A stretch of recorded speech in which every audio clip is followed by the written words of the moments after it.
आज हम पढ़ेंगे नेफ्थाइलमीन की केमिकल रिएक्शंस में, और उसमें हम पढ़ने वाले हैं ऑक्सीडेशन। ठीक है ना। तो आपने क्या किया है, अल्फ़ा या बीटा नेफ्थाइलमीन लीजिए, किसी को भी आप लीजिए, और अगर आप इसका ऑक्सीडेशन कर रहे हैं, किसकी उपस्थिति में कर रहे हैं, केमिनोफोर की उपस्थिति में, एसिड की प्रेजेंस में।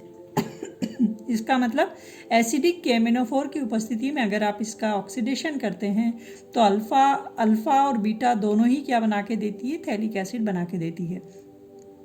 पर अगर यही ऑक्सीडेशन अगर आप करते हैं, आपने लिया है K2Cr2O7 क्रोमिक एसिड अगर आपने लिया है, और साथ में एसिडिक एसिड पोटेशियम डाइक्रोमेट और एसिडिक एसिड अगर आपने लिया है, उसके साथ अगर आप रिएक्शन करते हैं तो 1,4 नेफ्थाक्विनोन जो है वो आपके पास बन जाती है। मतलब ऑक्सीडेशन रिएजेंट अगर आपने चेंज किए तो आपके प्रोडक्ट भी बदल जाते हैं। ठीक है। उसके बाद हम पढ़ेंगे इसकी electrophilic substitution reactions. Electrophilic substitution reaction में कोई एक इलेक्ट्रोफाइल जो है वो यहाँ आके जुड़ने वाला है। अब आप देखेंगे कि अगर आपके पास अल्फा प्रोडक्ट है तो जो भी इलेक्ट्रोफाइल आके जुड़ेगा वो पेरा पोजीशन पे जुड़ेगा। पर अगर आपका प्रोडक्ट बीटा नेफ्थाइलमीन है तो प्रोडक्ट हमेशा किस पे जुड़ेगा, 1 पोजीशन पे जुड़ेगा।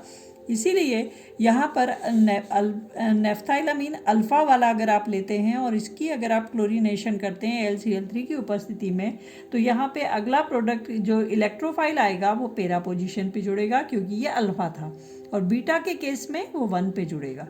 ठीक है।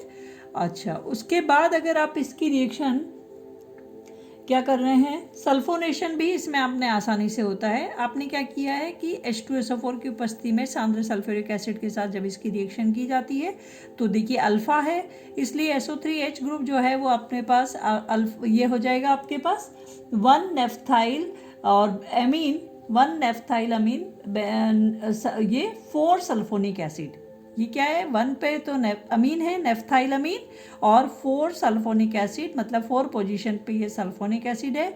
इसी को अगर आप 200 डिग्री सेंटीग्रेड पे गर्म करेंगे तो यही सल्फोनिक एसिड जो है वो इस 2 पोजीशन पे शिफ्ट हो जाता है 4 से, और ये हो जाएगा 1 नेफ्थाइलमीन 2 सल्फोनिक एसिड जो है वो आपको बन जाता है। इसी में रीअरेंजमेंट हो रहा है 200 डिग्री सेंटीग्रेड पे। उसके बाद आप क्या करने वाले हैं, इसकी कपलिंग रिएक्शन। कपलिंग रिएक्शन भी इंपॉर्टेंट रिएक्शन है। इसकी कपलिंग रिएक्शन हमेशा किसके साथ होती है, बेंजीन डायज़ोनियम क्लोराइड के साथ। तो अगर आपने अल्फा नेफ्थाइलमीन लिया है, बेंजीन डायज़ोनियम क्लोराइड आपने लिया है, ये बेंजीन डायज़ोनियम क्लोराइड अगर आपने लिया है, इसके साथ रिएक्शन करते हैं तो आपके पास, मैंने बताया था आपको, अल्फा में जो भी ग्रुप जुड़ेगा वो पेरा पोजीशन पे जुड़ेगा। तो पेरा पोजीशन पे अगर ये ग्रुप आके जुड़ता है तो इसका H यहाँ से हटेगा और इसका Cl HCl बन के बाहर निकल जाएगा। यहाँ से H और यहाँ से Cl HCl बाहर निकल जाएंगे, और ये नाइट्रोजन जो है वो यहाँ आके जुड़ जाएगा। देखिए यहाँ पर आपके पास ये आके जुड़ गया है N, और ये फिनाइल ग्रुप यहाँ आके जुड़ गया है, और इसका H और Cl बाहर निकल गया है। इस कंपाउंड का नाम होगा 4 फिनाइल एजो और 1 नेफ्थाइलमीन, है ना। तो या अल्फा नेफ्थाइलमीन भी कह सकते हो। तो 4 फिनाइल एजो अल्फा नेफ्थाइलमीन, और अगर आप इसको बीटा ले रहे हो तो बीटा के केस में भी ये बेंजीन डायज़ोनियम क्लोराइड जो होगा वो कोई भी ग्रुप जुड़ता है वो 1 पोजीशन पे जुड़ता है, इसलिए 1 फिनाइल एजो बीटा नेफ्थाइलमीन आपके पास हो गया। अब आपको यहाँ ध्यान ये रखना है कि अगर आपके पास बीटा नेफ्थाइलमीन जो है, अगर ऑलरेडी उसमें कोई ग्रुप यहाँ जुड़ा हुआ होगा तो फिर ये रिएक्शन नहीं होगी। कपलिंग रिएक्शन उस केस में पॉसिबल नहीं है, क्योंकि ये ग्रुप जो है 1 पोजीशन खाली नहीं होगी तो वो जुड़ ही नहीं पाएगा। इसलिए बीटा नेफ्थाइलमीन पे अगर कोई और ग्रुप प्रेजेंट है 1 पोजीशन पे तो इसके केस में कपलिंग रिएक्शन नहीं होती है।